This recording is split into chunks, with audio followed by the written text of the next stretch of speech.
I was eager to get back to sign very good policy. I no longer have the right to make medical decisions for my child.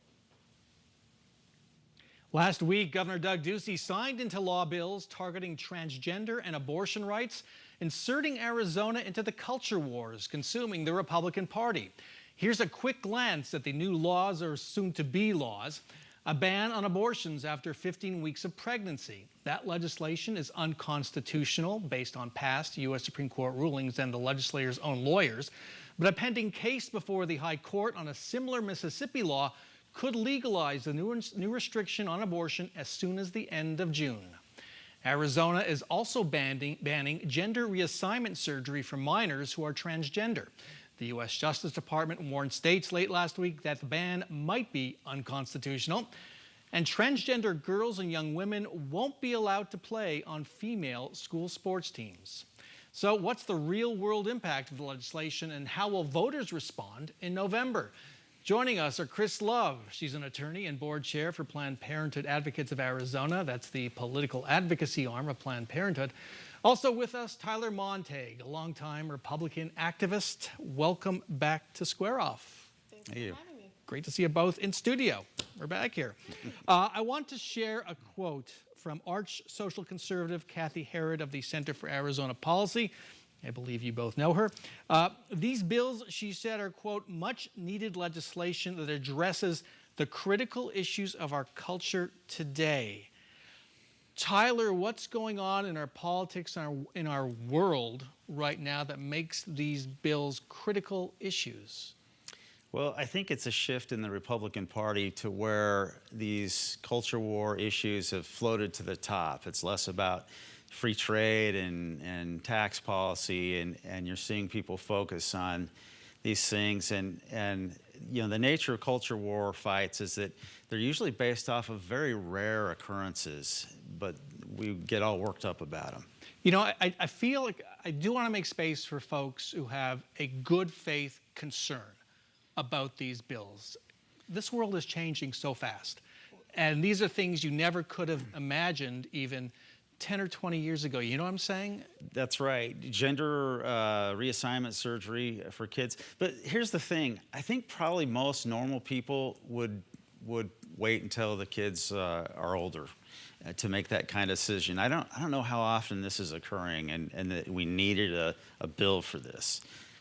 Chris Love, what do you hear in Kathy Herod's comments and the action? What do you see in the action of the legislature? Well, I believe that no one was asking for this aside from Kathy Herod.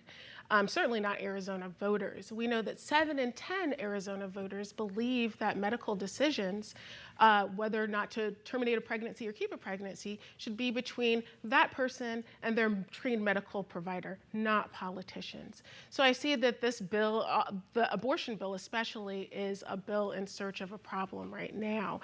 And as a mother of transgender children, I can say that no one was asking for this either. If we really believe in bodily autonomy, we should have those decisions remain with parents and children and their medical providers, not politicians substituting their opinions or morality.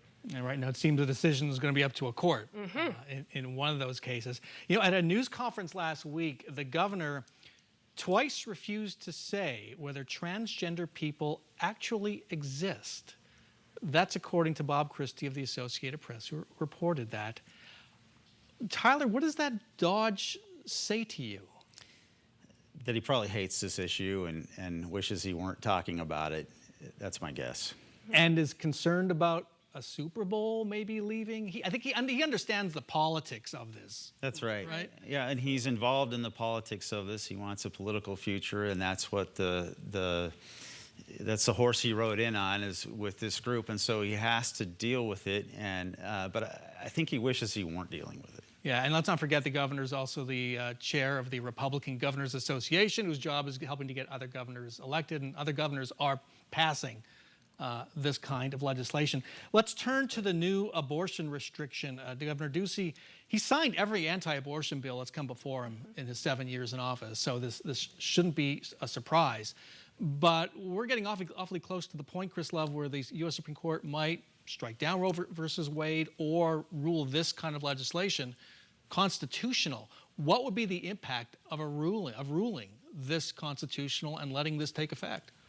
Well, then we would have an abortion ban at 15 weeks with no exception for rape or incest, but an exception for the life of the pregnant person. I think that abortion providers will continue to perform abortions up to the 15-week mark. And I think that at Planned Parenthood, we're working with partners and in coalitions to figure out what that landscape would look like for us.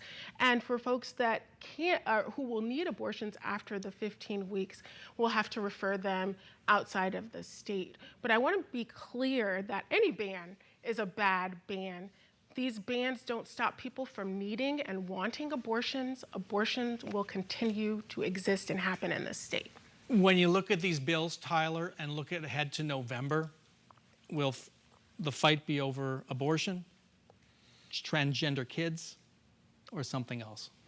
I think those will both be issues that come up, particularly depending on what happens in the courts with this abortion law. I think all of these things will be issues.